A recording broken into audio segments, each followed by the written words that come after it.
Hey, what's up, everybody? This is Charles Sabansi. I want to welcome you guys to another episode of the Dreamers Pro Show, where we cover everything from sports, hot topics, classic debates, entertainment. And we'll give you guys a fresh perspective on things. And today we got a pretty interesting show for you guys. But before we get into it, please make sure you like the video and subscribe to the channel. Also, if you want today's full show before it comes out on YouTube, it is streaming for free on the Dreamers Pro podcast that we have pinned in the comment section below. Anyway, let me go ahead and get into this topic here. So.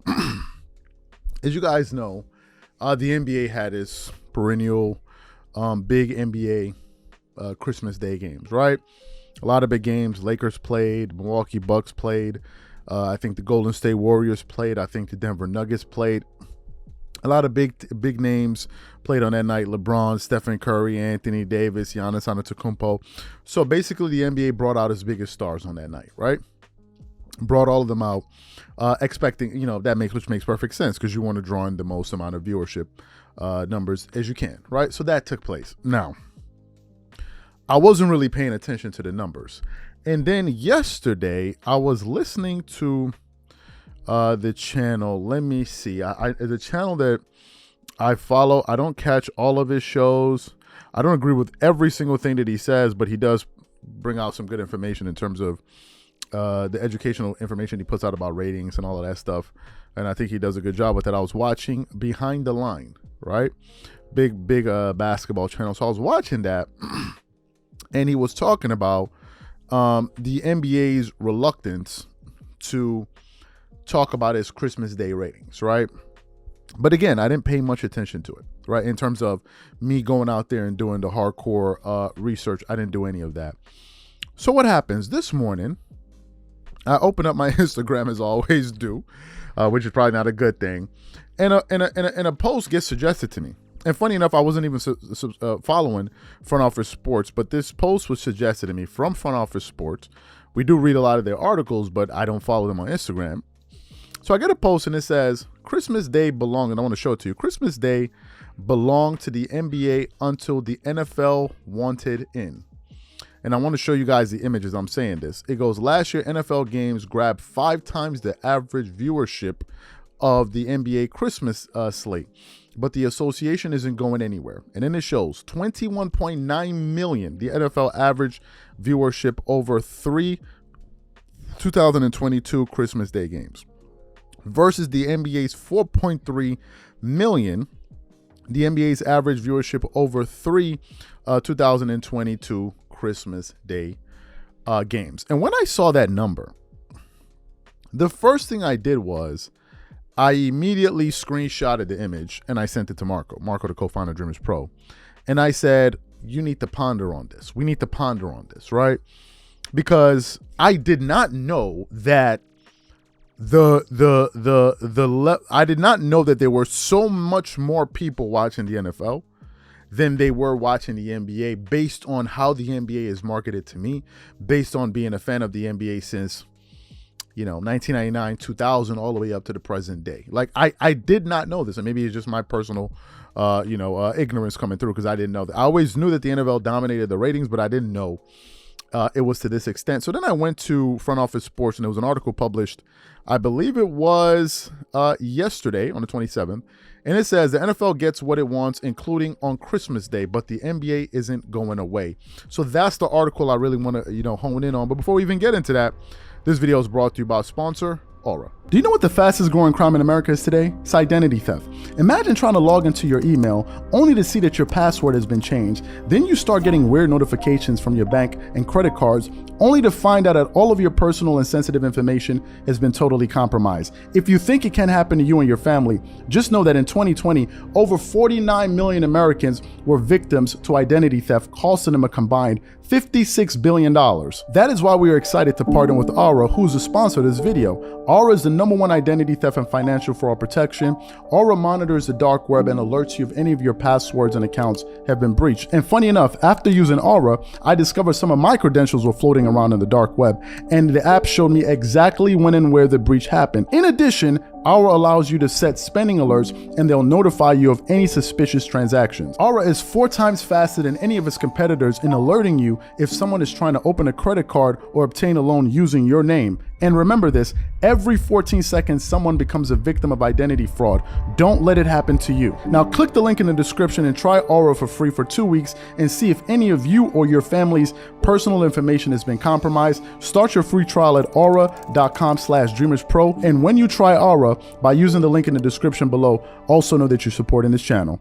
Thank you. So let me read a little bit of what this article has to say. It says Detroit Pistons Hall of Famer Joe Dumars was known as a defensive stopper and cornerstone of the infamous Jordan rules that the team used to lock down Michael Jordan. These days, Dumars has a less aggressive attitude towards the Jordan-like dominance of the NFL, particularly on Christmas Day.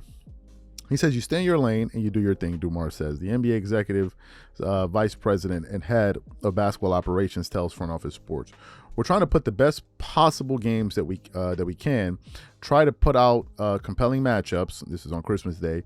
It's a tradition for the NBA, but we're not unaware that the NFL is broadcasting this year on Christmas. Our focus is really on the slate of games that we're putting on. Our fan base, who expects us to put on a great show. Last year, the NFL staged a Christmas Day tripleheader, amplifying a growing presence for the league on the holidays in recent years, and promptly trounced the NBA.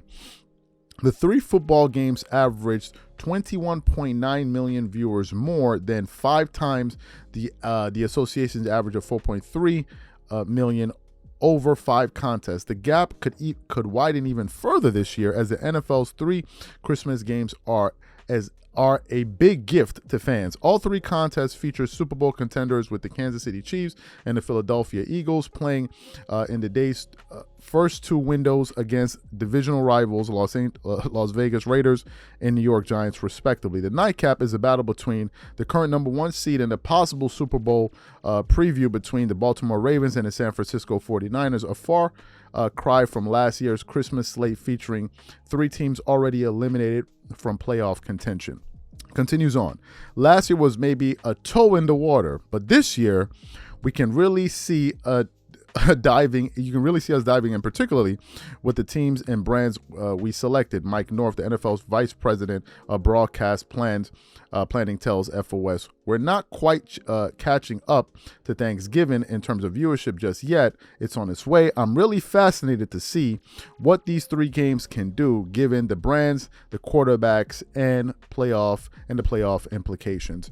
And then the article then goes on to say a few other things that you guys can definitely read. Here's what I noticed immediately after reading that article. First thing is, does that sound like someone that is in any way concerned about the NBA? Does this sound like someone that says, man, we need to really sit down and think about how we're going to strategize about this to ensure that we come out number one on these Christmas Day games? Does that sound like anyone that has that type of thought process? To me, it doesn't. It sounds like the NFL know that they're 100% sure that they're going to dominate the NBA. And let me tell you why this is big news to me. The reason this is big news to me is because we, as a sports media platform, we're predominantly focused on the NBA. And I sat back and I looked at that number. I said 4.3 million on average. 4.3 million on average. So if the NBA is pulling that in on television, what are the actual available views out there in the space? Because based on the way it is marketed on television, is marketed on social media, you would think it's this massive thing. But when it comes time for the numbers for people to actually show out in numbers and droves, it doesn't happen. And then we now have to start asking the question, why? Why is this the case? And I think the answer you come up with are a multitude of them. One group may say, listen, we don't like the direction that the game is going in terms of its officiating, the style of play. You just recently heard NBA head coach Mike Malone say that last year's All-Star game was the worst basketball game he had ever seen in his life, in the history of basketball. That's what the coach said of professional level players. You then look at the attitude that the players have towards their fans. You kind of get the sense that these guys believe it's their right instead of a privilege to play in the NBA. And it's beginning to come across to the fans. Fans are beginning to pick up on that sentiment, although it's subtle, but fans are beginning to pick up on that. And then I think that the NBA has been making some decisions, I could be wrong, that seems to be turning people off for whatever reason. And to me, I guess that number encapsulates the overall sentiment, which is this: the people that have always watched the NBA are going to watch, although some people are tuning out, but that they really cannot compete with the NFL. But as big as the stars are, for as much as we market NBA players and NBA stars, it really shows, man, that they are a far cry away from ever being able to compete with the NFL. And right now, it doesn't look like it's going to happen. A lot of the reports that I've been hearing is that the numbers have been going down. Michael Jordan is not going to walk through the door, unfortunately, because when Michael Jordan was playing, the NBA was at its height. This is a fact of the matter. This is not an opinion. This is not a diss. This is not this ain't ether. This ain't takeover. This ain't no Vaseline. This is the bloody truth. When MJ played in the NBA, the interest was at an all-time high. And if you look at the graph over time, it has been steady decline. It has been a steady decline. And I thought that was a staggering number. Maybe some people out there already knew this, so they're not going to be surprised by it. I was absolutely stunned. These are my thoughts. What I want to know from you guys is, number one, what do you think about this report? Number two, what do you think the reason is for the NBA not being able to garner more of a market share? And number three, do you think that the NBA can do anything, or what can they do rather to ensure that they're at least a little bit competitive with the NFL going into the future? Whatever you guys think, please leave your thoughts and comments in the comment section. We catch you guys on the next show. Peace.